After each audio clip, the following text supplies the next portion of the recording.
السلام علیکم معزز ناظرین گرامی، میں اکثر سوچا کرتا ہوں اس بات کو کہ لوگ بے دین اور لا مذہب کیوں ہو جاتے ہیں۔ دیکھیں، حضرت محمد صلی اللہ علیہ وسلم نے ارشاد فرمایا کہ ہر بچہ مسلمان ہوتا ہے، ماں باپ ہی اس کو مسلمان، یہودی، عیسائی، ہندو سب بناتے ہیں، وہی تربیت ہوتی ہے۔ تو پہلی تربیت گاہ ماں کی گود ہے۔ اب مسئلہ کہاں پہ آتا ہے؟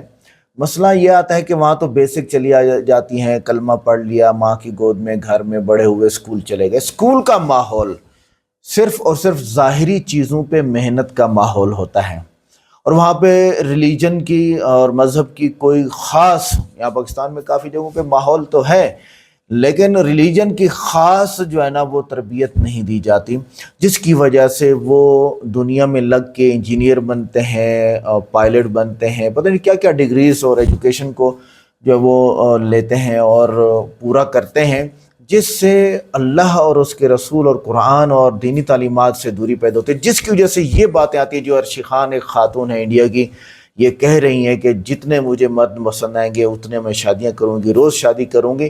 یہ قرآن کے خلاف ہے، ہر مذہب کے خلاف ہے، اس کو سنتے ہیں۔ پھر ڈاکٹر ذاکر نائک صاحب نے کیا فرمایا وہ بھی سنیں گے۔ چینل کو سبسکرائب کریں، ویڈیو کو لائک کریں۔ ملتے ہیں، چلتے شروع کرتے ہیں۔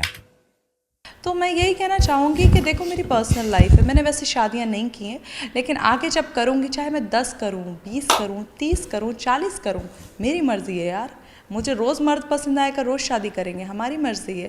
عورت کیوں نے ایک سے زیادہ مرد رکھ سکتی؟ سب سے پہلا، اگر ایک مرد کی ایک سے زیادہ بیوی ہے اور جب بچہ پیدا ہوتا ہے تو فوراً ہمیں پتہ لگتا ہے کہ اس کا والد کون ہے، اس کی والدہ کون ہے۔ لیکن اگر ایک عورت کے ایک سے زیادہ شوہر ہے، ایک عورت کے ایک سے زیادہ شوہر ہے، اگر بچہ پیدا ہوگا تو والدہ کا تو پتہ لگے گا، والد کا پتہ نہیں لگے گا۔ اور آپ جب اسکول میں جائیں گے اور اسکول میں پرنسپل پوچھے گا والد کا نام کیا ہے، کہ آپ کو 2 نام دینے پڑیں گے۔ اسی لیے اسلام میں ایک بیوی کے ایک سے زیادہ شوہر ہونے کی اجازت نہیں۔ یہ سورہ نساء کی آیت ہے، سورہ نمبر 4 آیت نمبر 23 اور 24 اور 25 میں، کہ شادی شدہ عورت پھر سے شادی نہیں کر سکتی۔ اور کئی وجہ ہے۔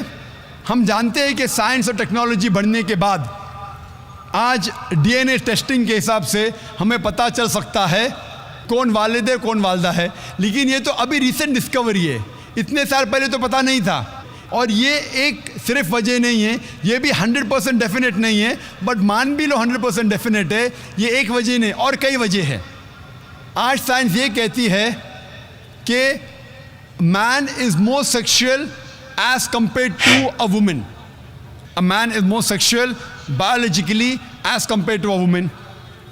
تیسری وجہ ہے کہ ایک آدمی ملٹیپل شوہر کی ذمہ داری سنبھال سکتا ہے، ایک سے زیادہ شوہر کی ذمہ داری سنبھال سکتا ہے، لیکن عورت ایک سے زیادہ بیوی کی ذمہ داری سنبھال نہیں سکتی، کیونکہ ایک عورت میں مینسٹرل سائیکل ہوتا ہے۔ Due to the menstrual cycle اس کی ذہنی حالت بدلتے رہتی ہے، due to the oestrogen level going up and down. کوئی بھی ڈاکٹر سے پوچھئے، وہ کہیں گا کہ during this period it is difficult for her to maintain a balance. اور مان لو کہ جو وجہ میں نے کہا کہ آدمی ایک سے زیادہ بیوی کر سکتا ہے، اگر عورت پہ لاگو ہوتا ہے، عورت اگر بانجھ ہے، بچہ پیدا نہیں کر سکتی، پھر بھی شوہر اس کی دیکھ بھال کر سکتا ہے اور ایک بیوی کر سکتا ہے۔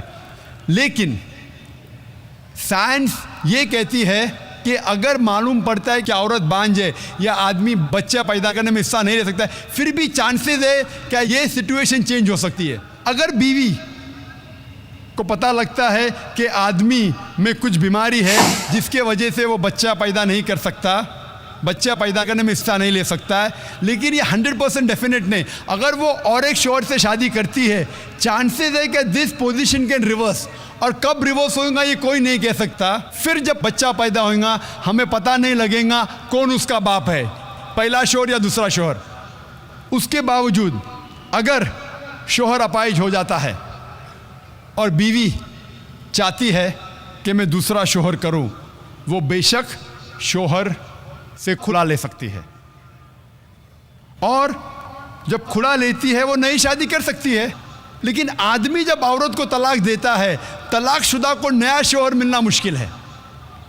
طلاق شدہ عورت جو بیمار ہے اس کو نیا شوہر ملنا مشکل ہے, لیکن آدمی جب بیوی کھلا لیں گی اور نیا شوہر کریں گی اس کو بھی سپورٹ ملے گا اور وہ آدمی کو بھی سپورٹ مل سکتا ہے. اسی لیے اسلام میں, قرآن میں لکھا ہے کہ بیوی ایک سے زیادہ شوہر نہیں رکھ سکتی, لیکن آدمی ایک سے زیادہ بیوی رکھ سکتا ہے. اور ایک سے زیادہ بیوی کرنے کی کئی وجہ ہے, جیسے عورت کی تعداد اس دنیا میں مرد سے زیادہ ہے, تو عورت کی حفاظت کرنے کے لیے کچھ مرد کو ایک سے زیادہ بیوی کرنے کی اجازت دینا پڑے گا, پھر ہی عورت محفوظ رہ سکتی. اور کئی وجہ ہے, اور وجہ ہے کہ کئی بار بیوی اگر کچھ اس میں میڈیکل پرابلم ہے تو وہ بچے کو جنم نہیں دے سکتی, تو آپشن رہتا ہے کیا وہ بیوی کو طلاق دے اور نئی بیوی کرے. لیکن اسلام میں اس بیوی کو بھی دیکھے اور نئی بیوی کر سکتے ہیں, اور دونوں بیوی کی دیکھ بھال کر سکتا ہے وہ اسلام میں مرد. اسی طریقے سے اگر کوئی عورت ایکسیڈنٹ ہو سکتا ہے اور اپنے شوہر کو سیٹسفائی نہیں کر سکتی, تو دو چیزیں ہو سکتی, وہ بیوی کو طلاق دے اور نئی بیوی کرے, یا پہلی بیوی جس کا ایکسیڈنٹ ہو چکا ہے, جو اپائج ہو چکی ہے, اس کو رکھے اور دوسری بیوی کرے. اگر میری بہن اپائج ہو جاتی ہے تو میں پسند کروں گا کہ اس کا شوہر اسے رکھے اور دوسری شادی کرے بنسبت اس کو طلاق دے. تو کئی وجہ ہے اسلام میں کہ ایک سے زیادہ بیوی رکھنے کی اجازت اسلام میں کیوں ہے, الٹا کیوں نہیں اجازت ہے. آپ نے بولا ہے کہ جو اسلام قبول کرتا ہے اس کے ہزاروں گناہ معاف ہو جاتا ہے, مگر میرے حساب سے سب کا مالک ایک ہے, اور ایک مالک ہوتے ہوئے کس کو یہ نظر سے دیکھتا ہے اور کس کو وہ نظر سے دیکھتا ہے. ہندوؤں کو معاف نہیں کرے گا اور جو اسلام دھرم سویکار کرتا ہے اس کو معاف کر دے گا. ایک کون سا اوپر والے کا قانون ہے جو میری سمجھ میں نہیں آ رہا ہے. بہت اچھا سوال, بہت اچھا سوال. مالک ایک تو سارے انسانوں کے لیے عدل بھی ایک ہوتا ہے. بہت اچھا سوال, بہت اہم سوال. بھائی کا سوال ہے کہ یہ کدھر کا مسلمانوں کو معاف کرتا ہے, ہندو کو نہیں معاف کرتا ہے. میں نے آپ سے کہا کہ جو انسان نام کا مسلمان ہے, اس کا نام محمد عبداللہ ذاکر ہے, تو وہ کافی نہیں جنت میں جانے کے لیے. مسلم کا مطلب وہ انسان جو امن حاصل کرتا ہے اپنی خواہش, اپنی مرضی سے خدا کے احکامات پہ عمل کرنے کے بعد. یعنی جو انسان اپنے مالک کے احکامات پہ عمل کرتا ہے وہ سچا انسان ہے. وہ نام کا کیا ہے اس کا میں کوئی لینا دینا نہیں. یہاں میں کہہ رہا ہوں کہ جو انسان اللہ کے علاوہ کسی کے ساتھ شرک کر رہا تھا, آج شرک کرنا چھوڑ دیا, آج اس کے گناہ معاف ہوں گے. چاہے کوئی بھی ہو, آپ بھی اگر کہتے کہ میں شرک کرنا چھوڑ دوں گا, اللہ کے علاوہ کسی اور کی عبادت نہیں کروں گا جو ہندو مذہب کی کتاب میں لکھا ہے, اور میں مانوں گا آخری پیغمبر محمد صلی اللہ علیہ وسلم میں, چاہے آپ عیسائی ہے, چاہے آپ ہندو ہے, چاہے آپ یہودی ہے, آج آپ اگر اپنے مالک کا کہنا مانیں گے تو آپ کا مالک آپ کو معاف کرے گا. لیکن اگر آپ کہیں گے میرا مالک ایک, لیکن مالک کا کہنا نہیں مانیں گے تو مالک کیسا معاف کریں گا. مثال کے طور پہ ایک ایگزامینیشن ہوتا ہے, ٹیچر سارے طالب علم کے لیے برابر ہے. ٹیچر ایک سال کے لیے سارے طالب علم, سارے اسٹوڈنٹس کو سکھاتا ہے برابر.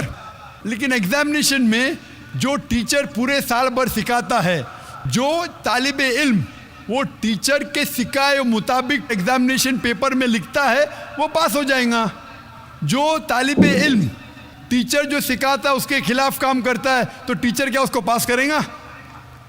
چاہے وہ ہندو, مسلم ہو, عیسائی ہو, جو ٹیچر سکھاتا ہے اس کے اوپر وہ طالب علم اس کے مطابق امتحان دیتا ہے وہ پاس ہوگا.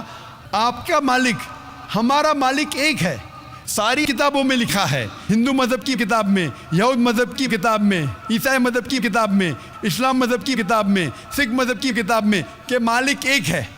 مالک کے علاوہ کسی کی عبادت نہیں کرنا چاہیے, خدا کے علاوہ کسی کی عبادت نہیں کرنا چاہیے. کل میں نے فرمایا تھا کہ اس خدا کی کوئی پرتیما نہیں, کوئی عکس نہیں, کوئی فوٹوگراف نہیں, کوئی پکچر نہیں, کوئی بت نہیں, کوئی مورتی نہیں. پھر اگر آپ مورتی دیں گے تو آپ مالک کا کہنا نہیں مان رہے. تو اگر آپ مالک کا کہنا مانیں گے، آپ کا نام کچھ بھی ہو، موہن ہو، کچھ بھی ہو، شنکر ہو یا عبداللہ ہو، اگر آپ مالک کا کہنا مانیں گے تو آپ سچ مچ اس مالک کے بندے ہیں. اگر آپ مالک کا کہنا مانیں گے تو آپ کے گناہ معاف ہو جائیں گے. تو یہ عربی میں کہہ رہا ہوں کہ مسلم تو لوگ کو یہ لفظ سے نفرت ہے. اگر نفرت ہے تو میں مسلم لفظ کو نکالتا ہوں. میں یہ کہتا ہوں جو بھی انسان اپنے مالک کا کہنا مانتا ہے اسے عربی میں کہتے ہیں مسلم. لیکن آپ کو مسلم شبد سے نفرت ہے، مسلم شبد کو نکال دو. میں یہ کہوں گا جو خدا کے احکامات پہ عمل کرتا ہے، خدا کے کلمات پہ عمل کرتا ہے، یہ مانتا ہے کہ خدا ایک ہے، اس کے علاوہ کسی کی پوجا نہیں کرنا چاہیے، وہ انسان کے گناہ وہ مالک معاف کریں گا. آپ اگر مانیں گے خدا ایک ہے، آپ مانتے خدا ایک ہے، آپ مانتے خدا کے علاوہ کسی اور کو پوجنا نہیں چاہیے، مانتے؟ ہاں کہ نہیں مانتے؟ آپ مانتے بت پرستی غلط ہے، آپ مانتے کہ مورتی پوجا غلط ہے، آپ مانتے کہ آخری پیغمبر محمد صلی اللہ علیہ وسلم ہے؟ نہیں مانتے. بولتے ہیں جیسے شیو شنکر کو پیغمبر بولتے ہیں، جیسے سائی بابا کو یہ سمجھو پیغمبر ہو گئے. یہ ہر فرشتے ایسے ایسے آتے گئے. آپ نے میری 15 تاریخ کی تقریر سنی؟ میں نے نہیں سنا. محمد صلی اللہ علیہ وسلم کا ذکر مختلف مذہبی کتابوں میں. آپ کیسٹ لیجئے، میری تقریر ہے محمد صلی اللہ علیہ وسلم کا ذکر مختلف مذہبی کتابوں میں. اس میں میں نے ثابت کیا ہوں کہ مذہبی کتاب بدلنے کے باوجود سب مذہبی کتاب میں لکھا ہے کہ آخری پیغمبر آنے والے ہیں. اس آخری پیغمبر کا نام ہے محمد صلی اللہ علیہ وسلم. آپ ہندو مذہب سے تعلق رکھتے؟ ہندو مذہب کی کتاب میں لکھا ہے، بھوشیہ پرانا پرو 3 کھنڈ 3 ادھیے 3 شلوکا 5 سے 8 میں لکھا ہے بھوشیہ وانی محمد صلی اللہ علیہ وسلم کی. آپ پڑھیں گے بھوشیہ پرانا پرو 3 کھنڈ 3 ادھیے 3 شلوکا 10 سے 27 میں محمد صلی اللہ علیہ وسلم کا ذکر ہے. آپ کنٹب سکتا پڑھیے، اتھروا وید میں لکھا ہے، کتاب نمبر 20 ہم نمبر 127 شلوکا نمبر 1 سے 14 میں لکھا ہے محمد صلی اللہ علیہ وسلم کے بارے میں. آپ پڑھیے اتھروا وید کتاب نمبر 20 ادھیے نمبر 21 شلوکا نمبر 6 اور 7 میں محمد صلی اللہ علیہ وسلم کا ذکر ہے. محمد صلی اللہ علیہ وسلم کا ذکر ہے سام وید میں احمد جیسا، سام وید اتر چک منترا نمبر 1500 لکھا ہے. وید میں ادھیائے نمبر 31 شلوکا نمبر 18 میں. آپ پڑھیں گے رگ وید کتاب نمبر 8 ادھیائے نمبر 6 ورس نمبر 10 میں. آپ اگر پڑھیں گے اتھروا وید کتاب نمبر 8 ادھیائے نمبر 5 شلوکا نمبر 16 میں محمد صلی اللہ علیہ وسلم کے بارے میں احمد لکھا ہے. اتھروا وید کتاب نمبر 20 ہم نمبر 126 ورس نمبر 14 میں کئی جگہ لکھا ہے ناراشنسا. ناراشنسا مطلب وہ آدمی جو پرشنسا کے لائق ہے. اس کا عربی میں ترجمہ ہوتا ہے محمد. محمد صلی اللہ علیہ وسلم کا نام سے ذکر ہے ہندو مذہب کی کئی کتاب میں. رگ وید کتاب نمبر 1 ہم number 13 verse number 3. Rig Veda کتاب نمبر 1 ہم number 18 verse number 9. Rig Veda book number 1 ہم number 106 verse number 4. Rig Veda book number 1 ہم number 142 verse number 3. Rig Veda book number 2 ہم نمبر 3 ورس number 2. Rig Veda book number 5 ہم نمبر 5 ورس number 2. Rig Veda book number 7 ہم نمبر 2 ورس نمبر 2. رگ وید بک number 10 hymn number 64 verse number 3.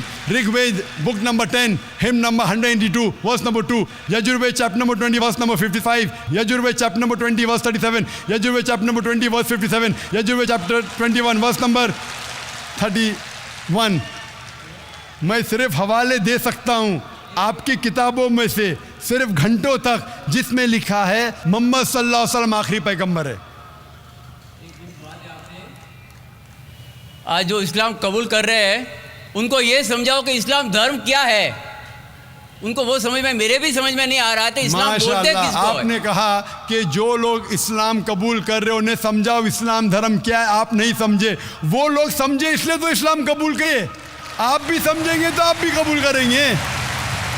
یہ 10 روزہ conference جو تھا ہمارا مقصد تھا بتانے کے لیے سارے انسانوں کو اسلام کیا ہے. یہ میڈیا جو اسلام کو پیش کر رہی ہے یہ توڑ مڑوڑ کے پیش کر رہی ہے. ہمارا مقصد ہی تھا بتانے کے لیے سارے انسانوں کو اسلام کیا ہے. اگر آپ اسلام کو نہیں اب تک جانے تو بے شک قبول مت کرو. جب بھی پہچان لیں گے اسلام کو تو انشاءاللہ آپ بھی شہادت دیں گے. میری دعا ہے اللہ سبحانہ و تعالیٰ سے، اس مالک سے کہ آپ کو ہدایت دے. کہ آپ یہ مانیں کہ اللہ ایک ہے, اللہ کے علاوہ کوئی معبود نہیں, اور محمد صلی اللہ علیہ وسلم آخری پیغمبر ہے. میں کہوں گا والنٹیئر سے کہ آپ کو میری DVD دے, محمد صلی اللہ علیہ وسلم کا ذکر مختلف مذہبی کتابوں میں, اس میں سارے حوالے ہیں, اور ایک خصوصاً تقریر ہے محمد صلی اللہ علیہ وسلم کا ذکر ہندو مذہبی کتاب میں, صرف ہندو مذہب میں.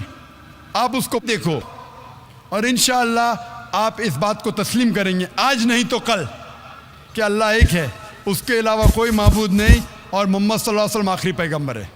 Hope that answers the question.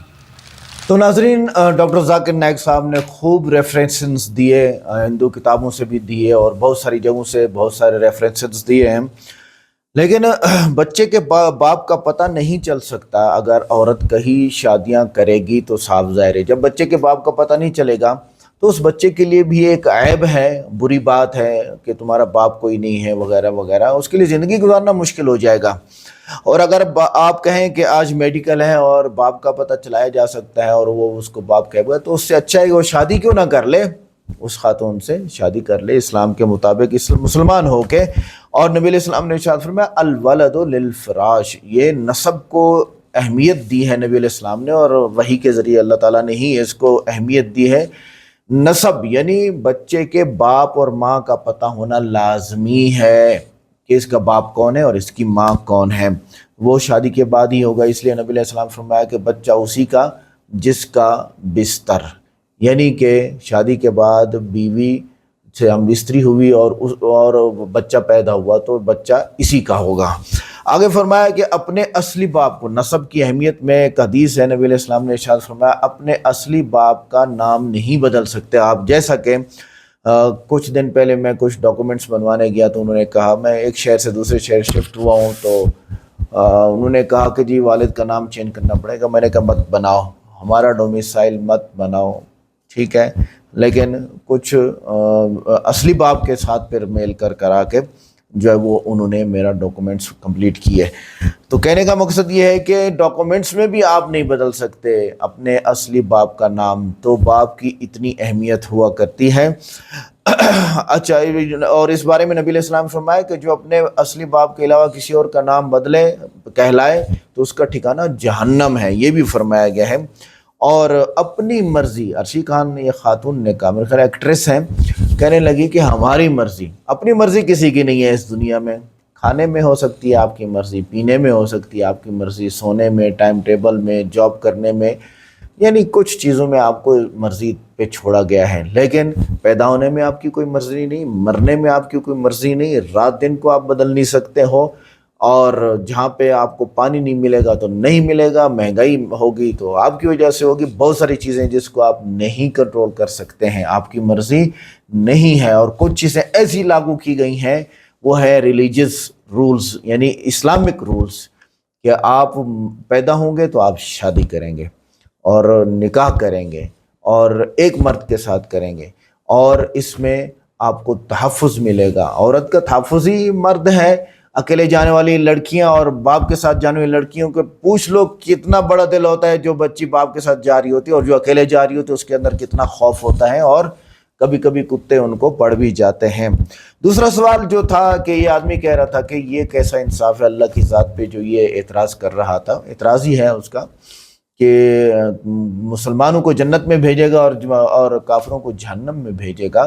یہ اس بندے کی ایجوکیشن میں مسئلہ ہے, مسئلہ اور کہیں نہیں ہے.